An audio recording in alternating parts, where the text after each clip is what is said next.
Boa tarde, senhoras deputadas, senhores deputados.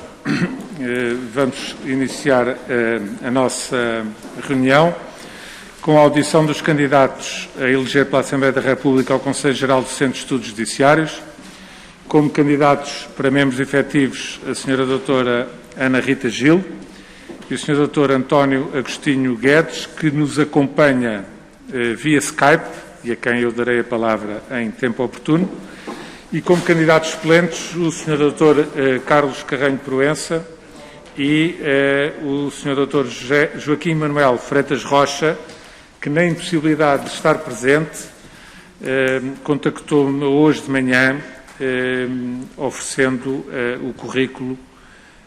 o seu currículo como para preencher esta audição, atendendo ao curto espaço de tempo que nós temos para a eleição da Assembleia da República. Não é um caso inédito e, portanto, eu sugiro que aceitemos a apreciação do currículo, a apreciação curricular, apenas na impossibilidade de se fazer uma audição presencial.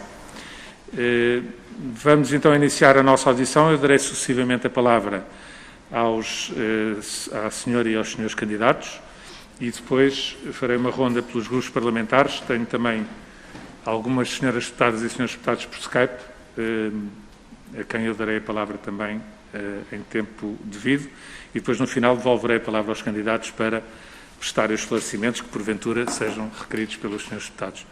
Começo então por saudar, por cumprimentar, agradecendo a disponibilidade tão pronta para poderem estar presentes nesta nossa audição, e começo por dar a palavra à senhora doutora Ana Rita Gil para fazer a apresentação da sua candidatura.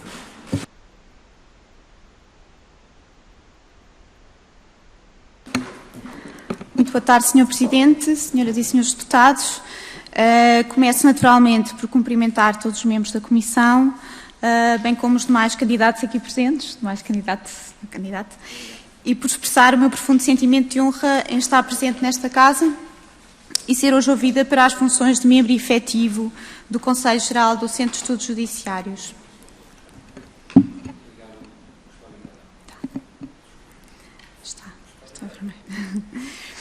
Gostaria também de sublinhar que estou plenamente consciente da responsabilidade que implica a integração deste órgão, destinada à aprovação das atividades anuais da Casa de Formação de Magistrados do nosso país, quer a nível de seleção, formação inicial, contínua, intercâmbio internacional e também publicação de estudos.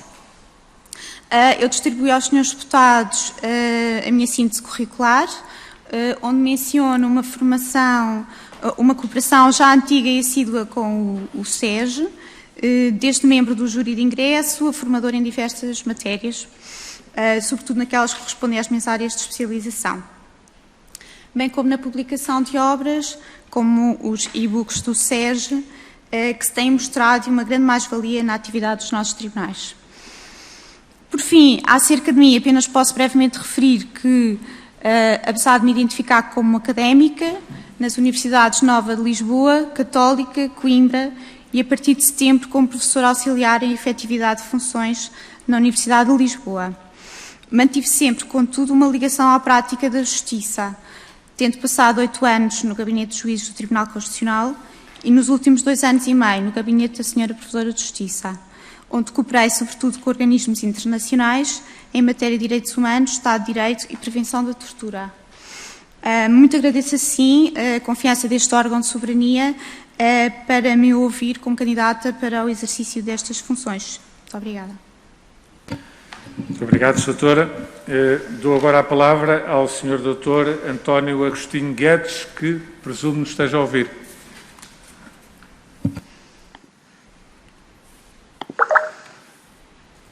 Muito boa tarde.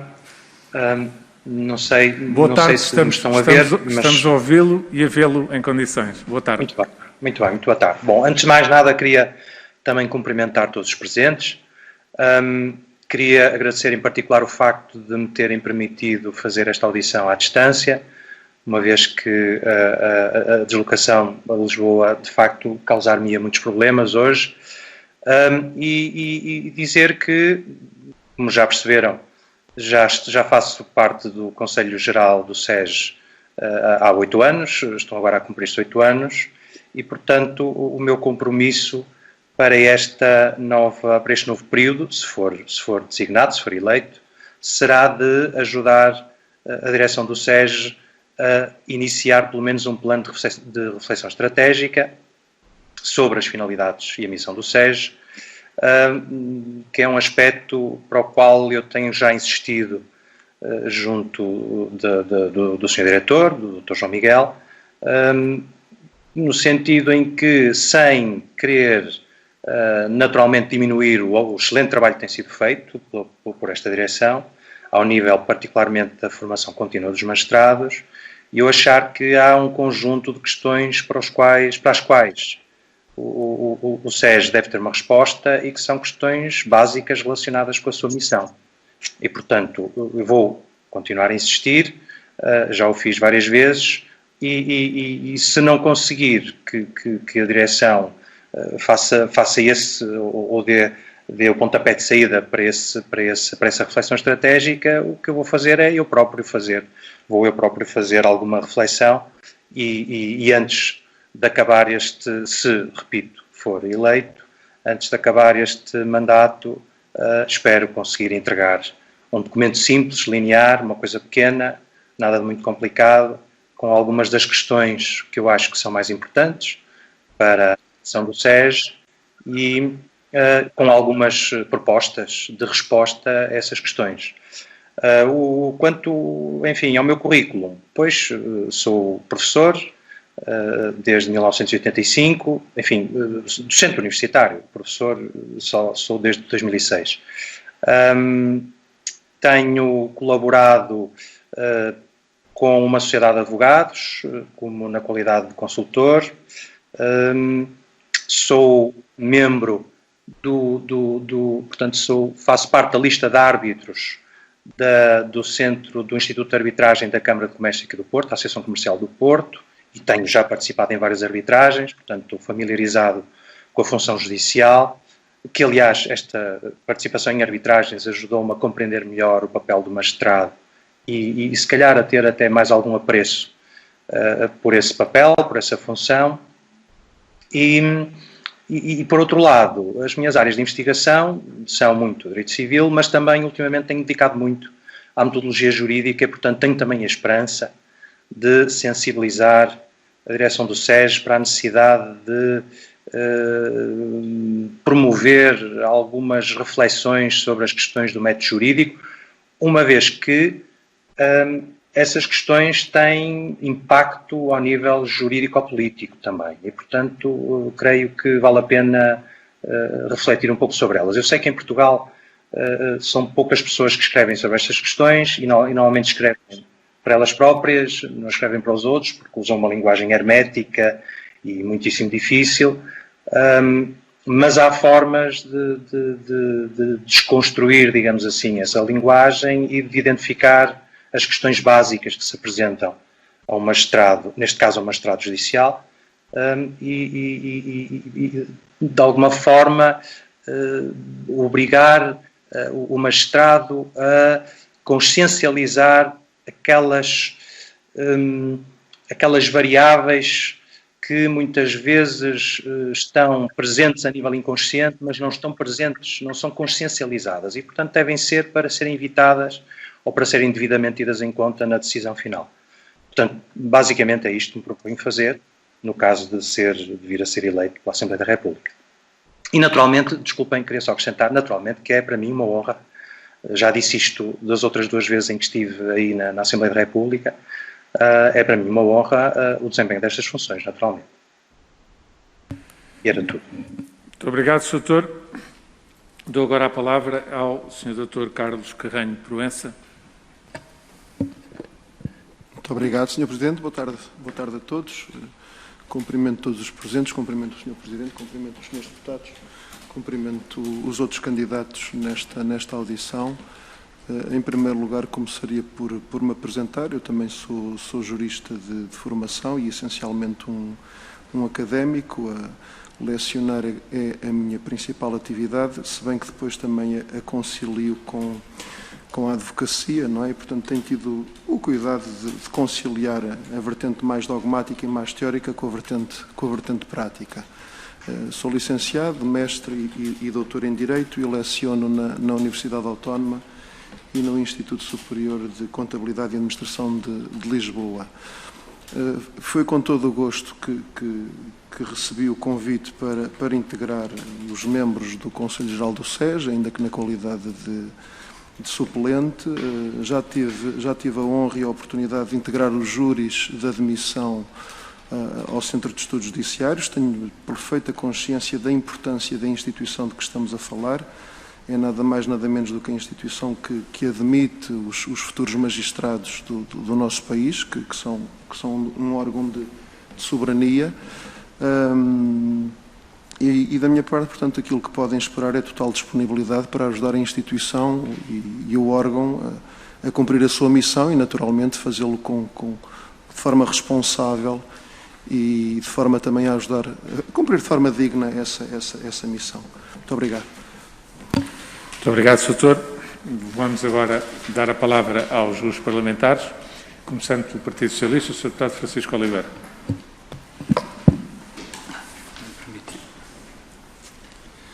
Sr. Presidente, Srs. Deputados, Sras. Deputadas, Srs. Candidatos, antes de mais, congratular e saudar pela nomeação para este cargo e, naturalmente, desejar as melhores felicidades para a eleição que irá ocorrer na próxima sexta-feira.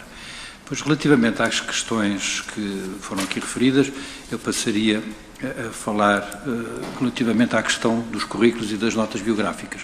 E devo dizer que fiquei, de facto, sem palavras, face ao currículo que a Sra. Professora Ana Rita Campos Gil aqui nos apresentou.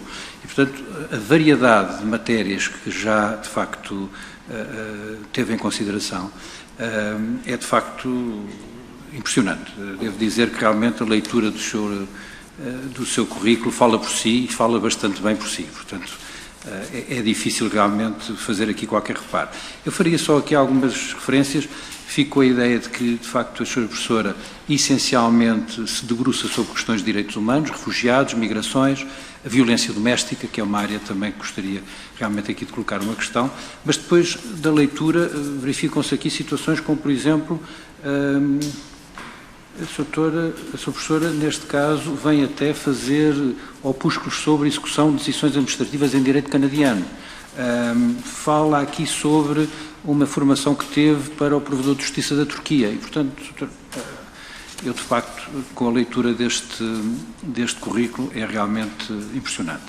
Mas, tendo em consideração as várias matérias e, portanto, tentando cingir-me a algumas das questões aqui, iria colocar à Sra. Professora uma questão que tem estado na ordem do dia, que é a especialização de magistratura, e até se fala muito na especialização dos magistrados relacionados com a violência doméstica. E, portanto, a violência doméstica e outros que necessitariam, com certeza, de algum suporte ou de algum apoio para além dos magistrados ou da sua formação mais específica. Essa seria, efetivamente, a questão. Por outro lado, outra questão que também seria importante era a do acesso às magistraturas e, portanto, é uma questão que seria transversal não só à Sra. Professora como também aos restantes candidatos. Das questões que aqui se fazem referência é que se refere, e, portanto, é a ideia que temos, que há falta de magistrados. Por outro lado, verifica-se que, havendo falta de magistrados, os concursos para a magistratura são raros e parcos e sempre que abrem com um número relativamente elevado de candidatos e depois, talvez, não sei, pela fraca qualidade ou pelas provas serem exigentes no sentido da formação dos senhores juízes e dos senhores procuradores. Portanto, há de facto um déficit relativamente a esta questão e, portanto, gostaria de ouvir no sentido de quais seriam medidas a propor ou aquilo que pensam relativamente a estas matérias. Quanto a uma outra questão que deixaria, se calhar, mais para o Sr. Professor,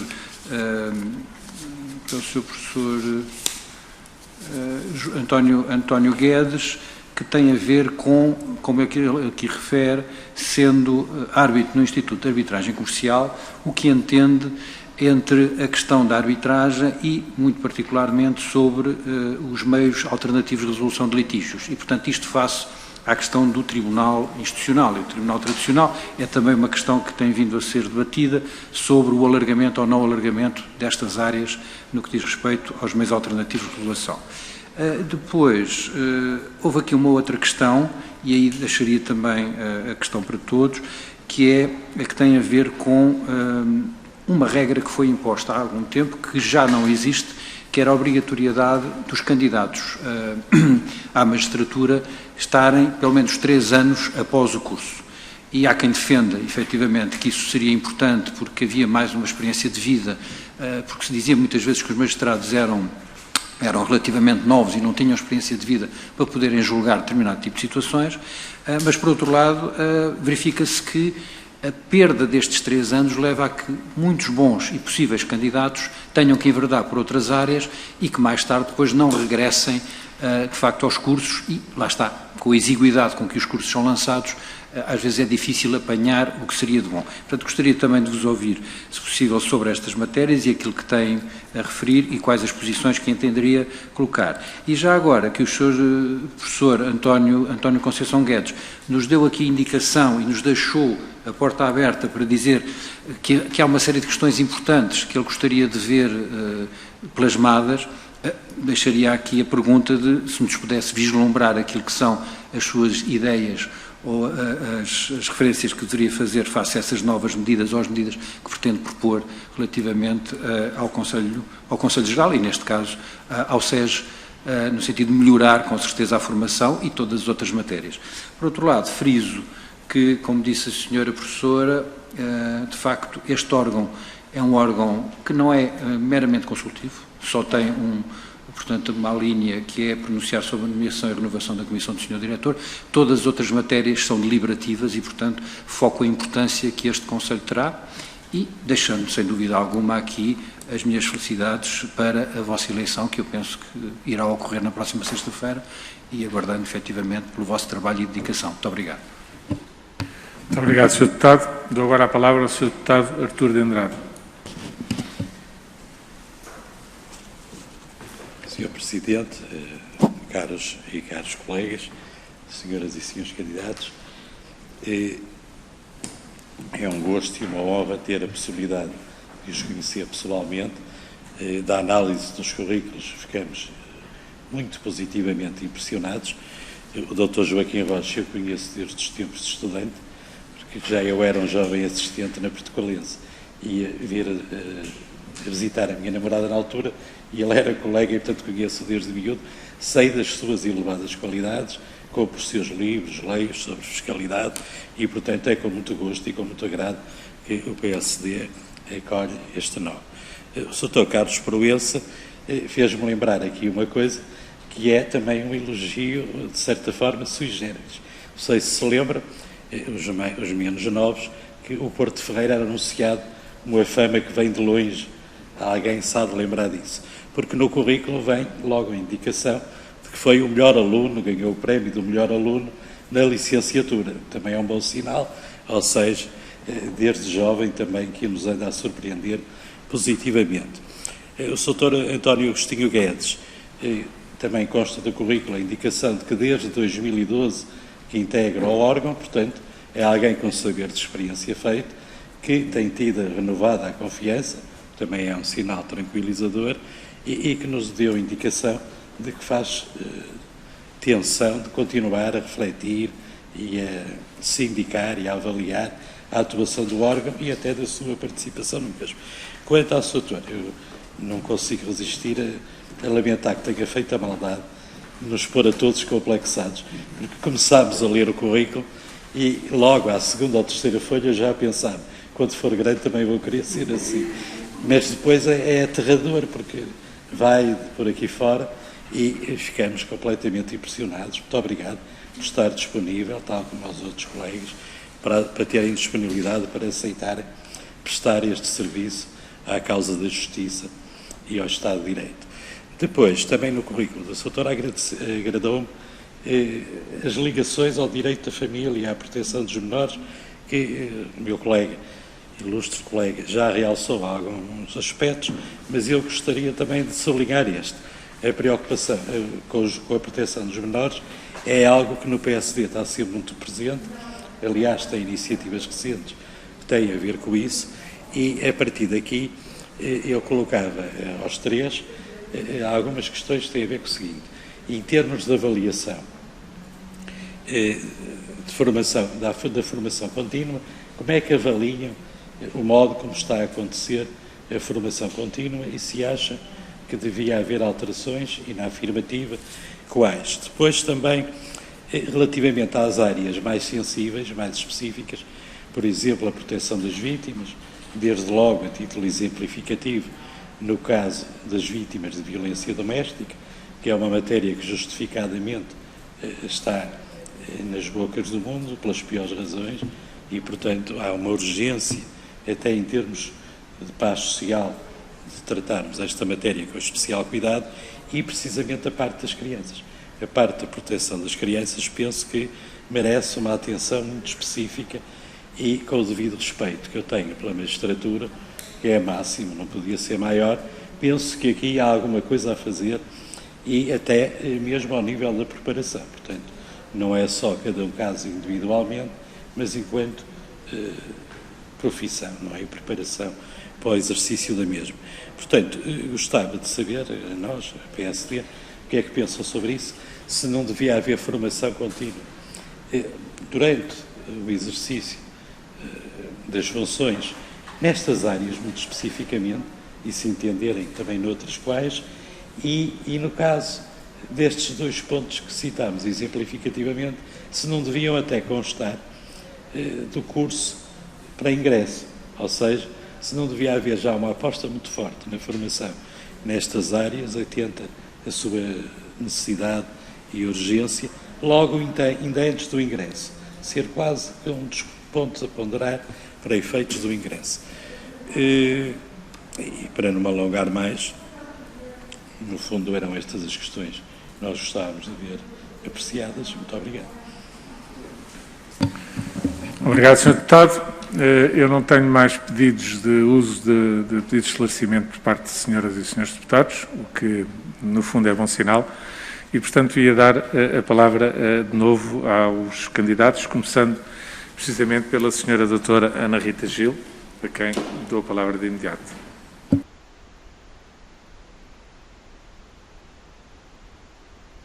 Muito obrigada, Sr. Presidente. Muito obrigada, Srs. Deputados, pelas questões e pelas palavras tão amáveis que me dirigiram. Deixaram-me um bocadinho sem jeito. Há aqui várias questões. Vou tentar responder a todas.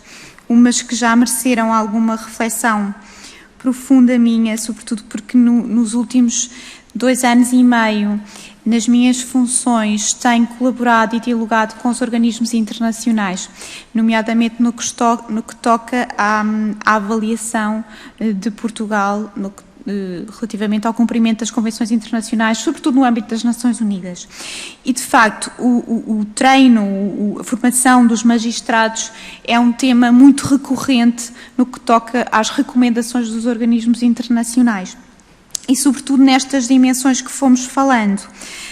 Quanto à especialização da magistratura em violência doméstica, eu confesso que não tenho uma opinião formada sobre se deverá ou não haver uma magistratura própria, uma especialização própria. Portanto, presumo que quer dizer uma jurisdição própria para este efeito.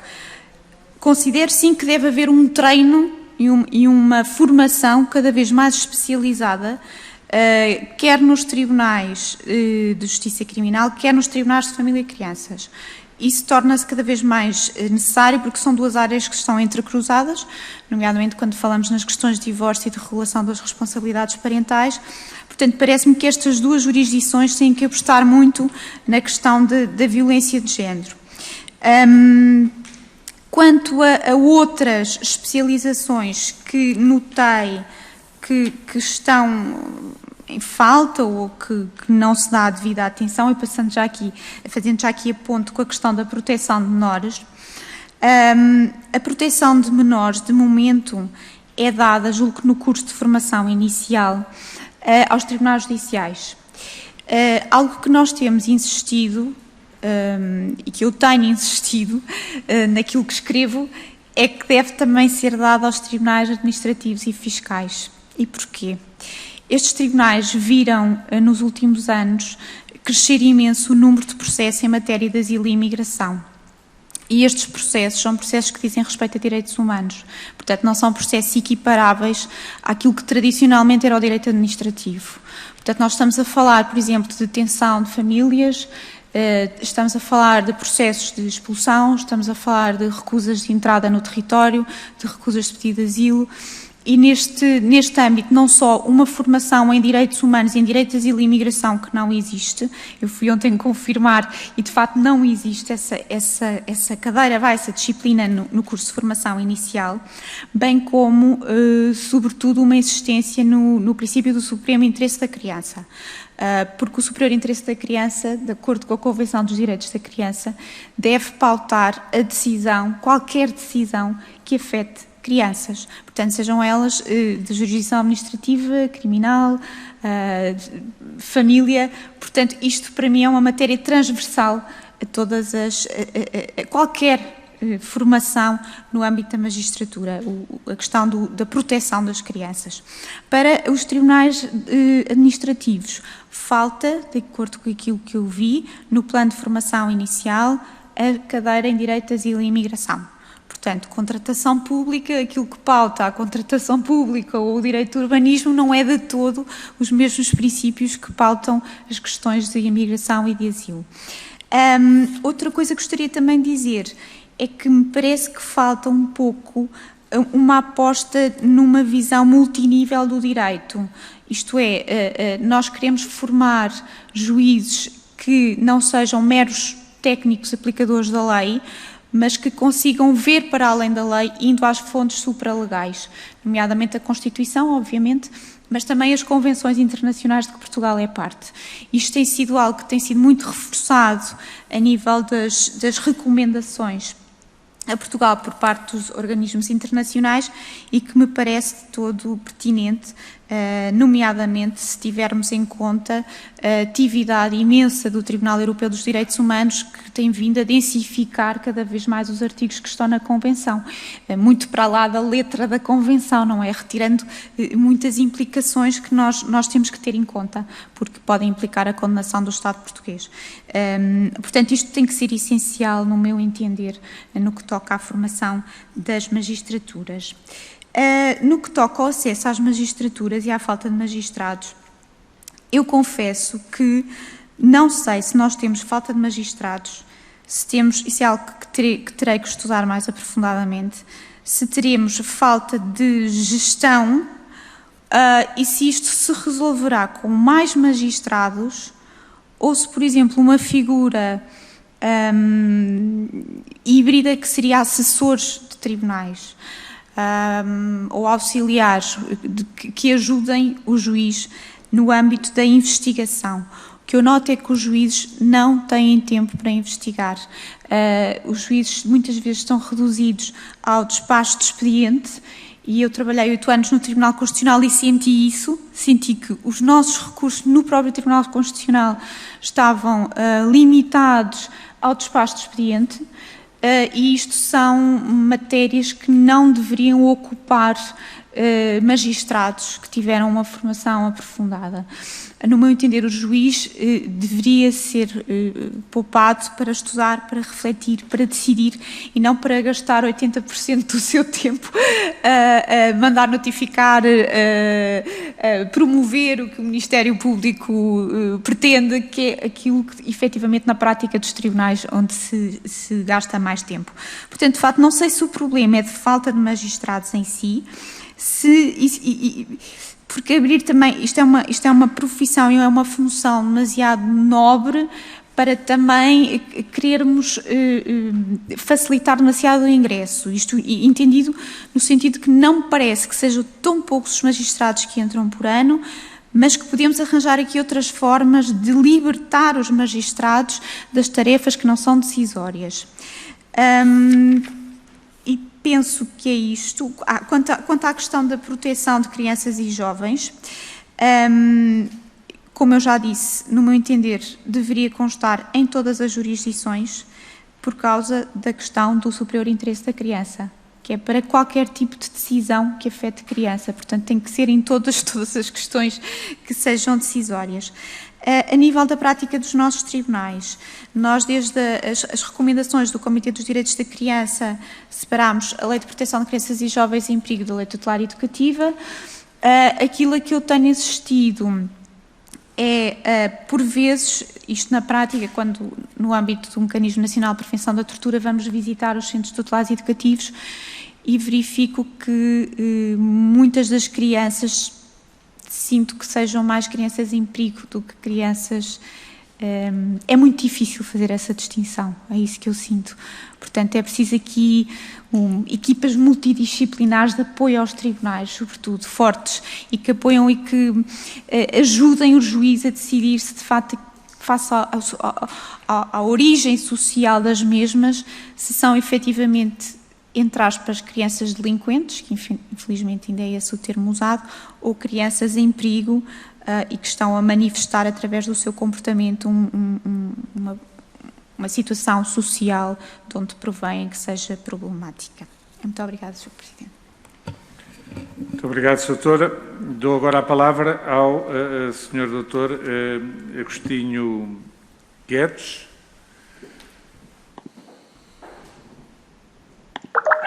Bom, espero que estejam a ver-me e ouvir-me. Estamos, sim, senhor. Muito obrigado. Bom, eu vou tentar ser breve no que diz respeito às questões que foram colocadas. No que diz respeito, logo à primeira pergunta sobre o acesso às magistraturas, esta pergunta cruza-se com aquelas que eu acho que são, aquela que eu acho que é a questão estratégica fundamental do SES. Porquê? A missão do SES é a formação inicial e contínua de magistrados. Isto é uma coisa muito vaga. Qual deve ser o objetivo da formação inicial e contínua dos magistrados? Eu recordo-me ter visto uma vez num relatório do Plano de Atividades que a missão era formar bons magistrados. Ora bom, está bem, admito que seja isso, mas então o que é um bom magistrado? Quais são as características, qual é o perfil de um bom magistrado? Quais são as características, as qualidades que deve ter um bom magistrado? Ora bom, isto no fundo, em poucas palavras, trata-se de definir, no que diz respeito à formação inicial, naturalmente, o chamado perfil de saída dos magistrados. Ora, a definição desse perfil de saída condiciona tudo o resto que está para trás. Condiciona o tipo de formação, condiciona os recursos que são usados para essa formação, entre muitas outras coisas, e também condiciona, e deve condicionar, o acesso às magistraturas. Isto é, nós devemos configurar o acesso tendo em vista já aquele que nós pretendemos que seja o resultado final da formação e não selecionar as pessoas com base no resultado de um exame.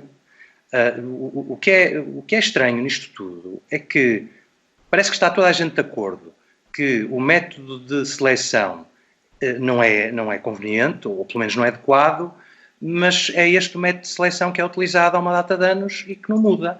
E, portanto, se calhar é preciso aqui alguma coragem para fazer isso, admito que sim, mas tem de ser feito, não é? Portanto, eu na minha universidade, que é a Universidade Católica do Porto, na minha universidade nós temos feito alguns desses estudos e temos verificado, por exemplo, que as notas de candidatura dos alunos, as notas com que eles se candidatam à universidade, não são o melhor preditor de sucesso académico. Isto porquê? Porque dos 30 ou 40 melhores alunos que entram no curso todos os anos, apenas 1/3 chega ao fim entre os melhores alunos.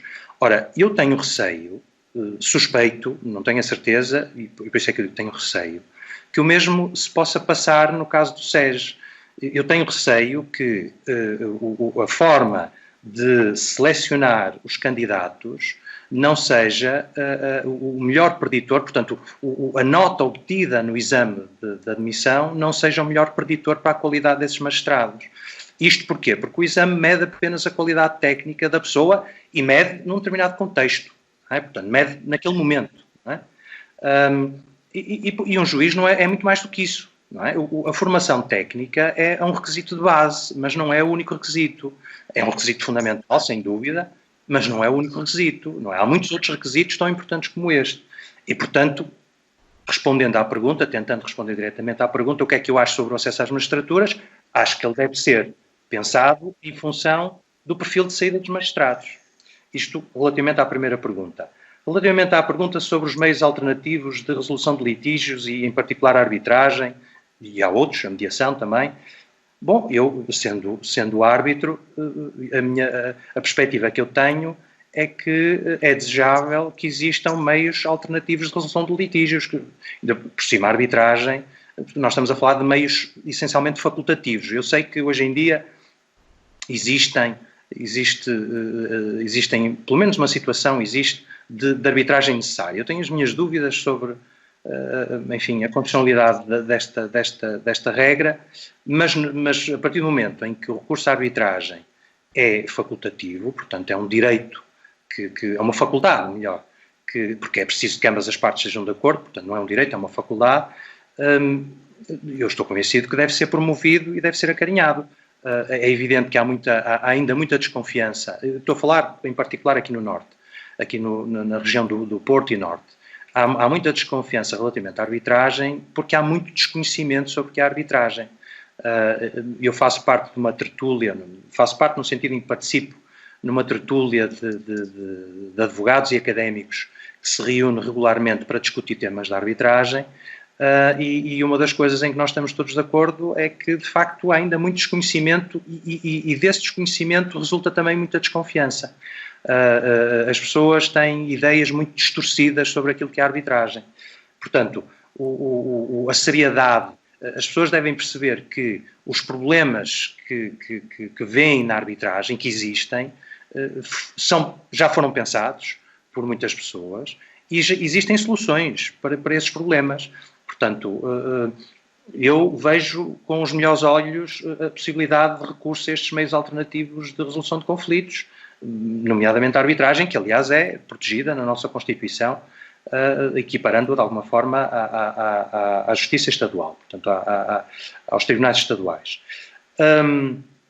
A outra pergunta era, devem os magistrados esperar alguns anos? Eu, numa das reuniões que tive no SES, recordo-me de ter sido dito, creio que foi na altura o Sr. Diretor, o Dr. João Miguel, ter referido que a idade média dos auditores de justiça naquele curso era 33 anos. Portanto, eu não sei, a ideia que eu tenho é que, independentemente das pessoas serem obrigadas ou não a esperar, a ideia que eu tenho é que hoje em dia deve haver muito poucas pessoas que concorrem ao SES tendo apenas a licenciatura e o mestrado. Aliás, relativamente ao mestrado, já discordei frontalmente desta necessidade e filo na presença daquela que era então a diretora do SES, a doutora Anabela Rodrigues, num colóquio sobre estas questões, porque entendo que a exigência de mestrado para a magistratura tem como efeito, como consequência, a diminuição da dignidade da licenciatura. Portanto, no fundo, o que o Estado deu a entender às pessoas é que a licenciatura em Direito não é suficiente para ser magistrado. E eu acho que é suficiente. Estas coisas da experiência de vida, nós, numa das últimas audições em que eu estive, o Presidente falou sobre esta história da experiência de vida. A experiência de vida é importante, mas há muitas coisas que se aprendem.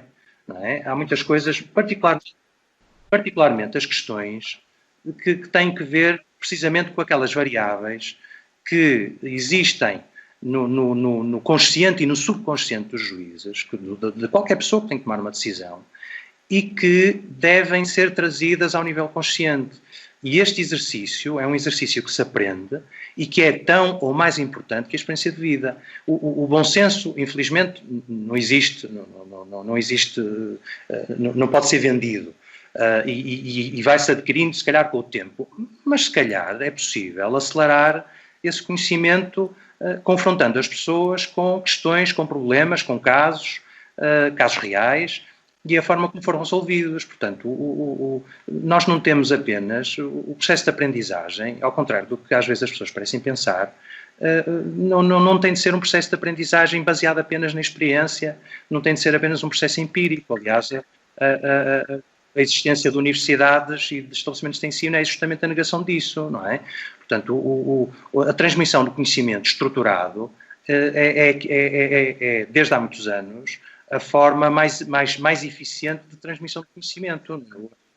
O conhecimento auto-adquirido por forma empírica ou intuitiva, não sei o quê, não é a forma mais eficiente, nem a mais eficaz, de adquirir conhecimento. Portanto, existem formas de compensar, na minha opinião, de compensar a eventual pouca experiência de vida que um magistrado possa ter. E uma delas, por exemplo, é, eventualmente, prolongar o trabalho feito em tribunal, em tempo real, auxiliado ou coordenado ou supervisionado por um magistrado mais experiente, por exemplo. As questões que eu coloco, bom, eu já falei em algumas delas, mas eu tenho aqui um conjunto de questões, que há tempos eu escrevi, que é para não me esquecer destas coisas, quais são as questões mais importantes. Por exemplo, no plano de atividades 2017-2018, fala-se em requisitos técnicos e morais que caracterizam os bons magistrados. Muito bem, o que é um bom magistrado?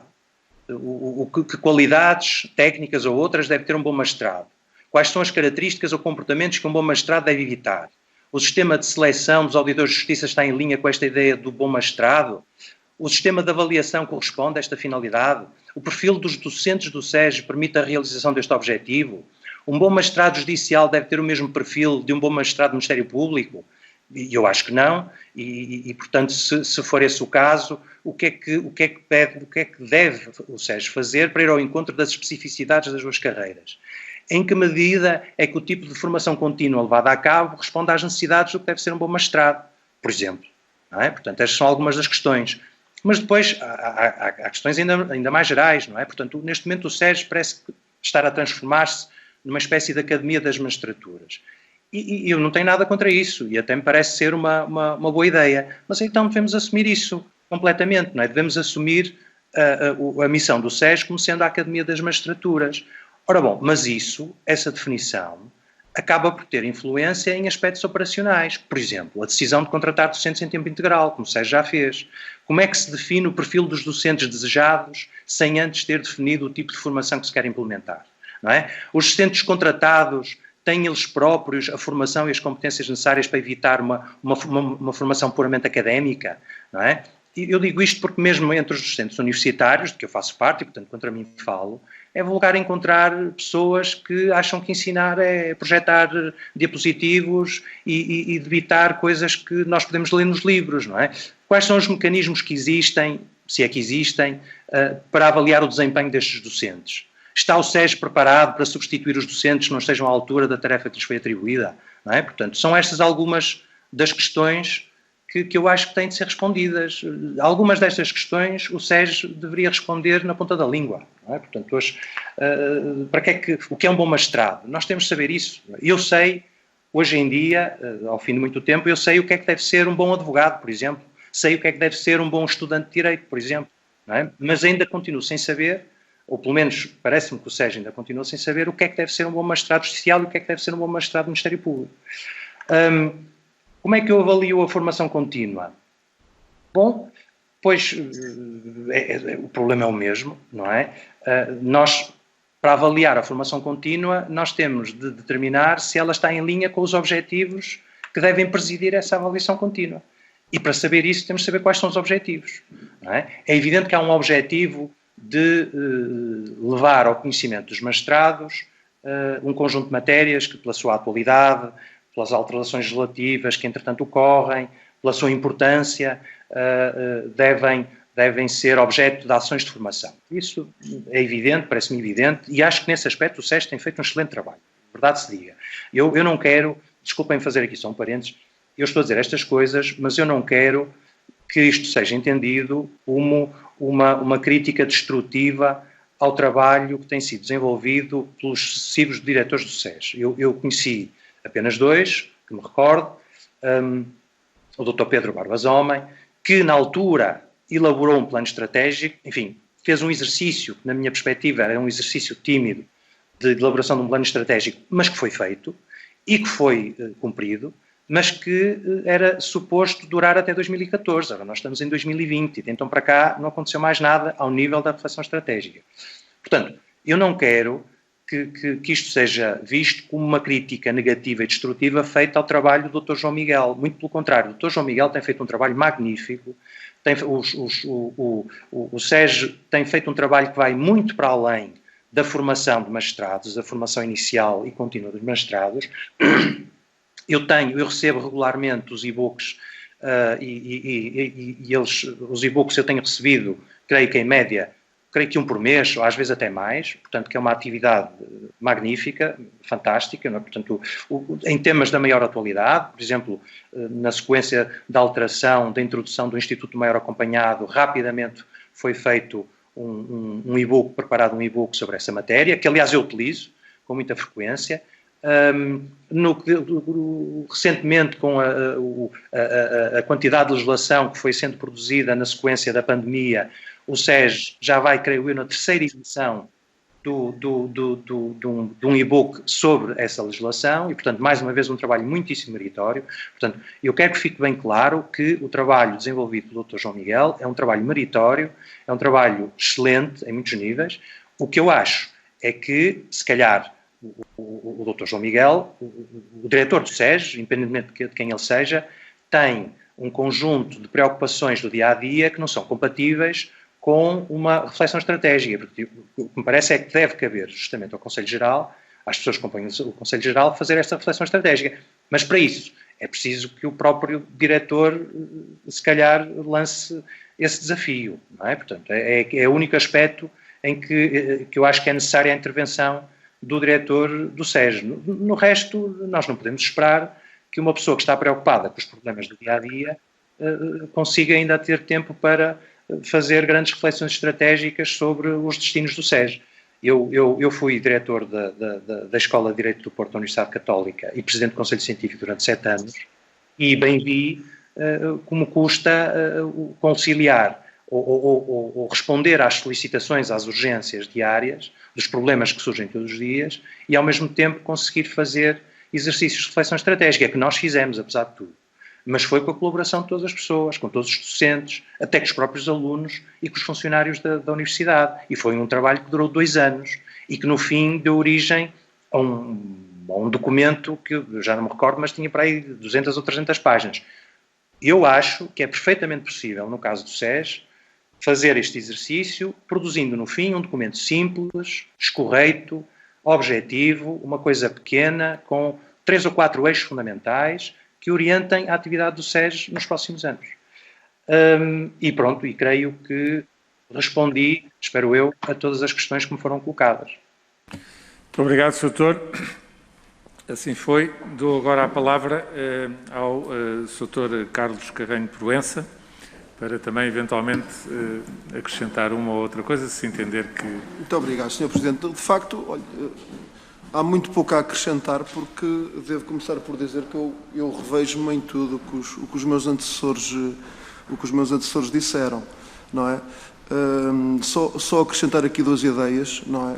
Penso que a Justiça não se pode demitir de proteger os mais vulneráveis, e foram aqui identificados vários, desde as vítimas de violência doméstica, passando pelos menores, passando pelos estrangeiros que dirigem a Portugal pedidos de asilo e outros pedidos afins. Eu permitia-me acrescentar também os trabalhadores, está bem? E, portanto, permitia-me acrescentar os tribunais do trabalho como uma daquelas áreas onde deve de incidir, por um lado, mais formação e, por outro lado, os magistrados terem mais alguma experiência em relação àqueles que irão integrar esse tipo de tribunais. Em relação aos meios alternativos de resolução de conflitos, à genericamente designada de judicialização, sim, concordo, não é? Mas com cautelas e com cuidado e de forma a evitar problemas como aqueles que recentemente vivemos na questão do processo de inventário, que transitou para a questão dos notários e onde as coisas não correram como desejado. Muito obrigado. Muito obrigado. Agradeço quer à Sra. Doutora, quer aos Srs. Doutores que participaram nesta audição. Agradeço quer pela vossa disponibilidade, quer pela completude com que tentaram expressar as vossas opiniões, esclarecendo as questões que foram colocadas pelas senhoras e senhores deputados. E agradeço também aos senhores deputados. Termina aqui esta audição. Temos mais audições ainda esta tarde. E faço votos que na sexta-feira a Assembleia da República, esclarecida também por tudo aquilo que foi dito nesta audição aqui hoje, que obviamente foi gravada e será disponibilizada, está disponibilizada para todas as senhoras e senhores deputados, que possa merecer a confiança da Assembleia para reforço e refrescamento também deste órgão onde a Assembleia da República, para onde a Assembleia da República elege 2 membros efetivos e suplentes também, que os podem substituir a qualquer altura, para um trabalho que seguramente é um trabalho fundamental. A justiça é um dos pilares do Estado de Direito e se há coisa que não pode acontecer é que a justiça fique anquilosada. E pelo que eu vi aqui hoje, penso que as pessoas que estão na linha para integrar este órgão são pessoas que podem dar um contributo bastante válido exatamente para a reflexão de aspectos importantes do funcionamento da justiça e para o refrescamento de ideias e a proteção daqueles que são os bens mais valiosos a proteger, entre os quais, como disse bem o Sr. Doutor agora, são os mais vulneráveis da sociedade. São esses que mais precisam da proteção da justiça e a justiça tem que ter um olhar particular relativamente a essas matérias. Muito obrigado e até sexta-feira.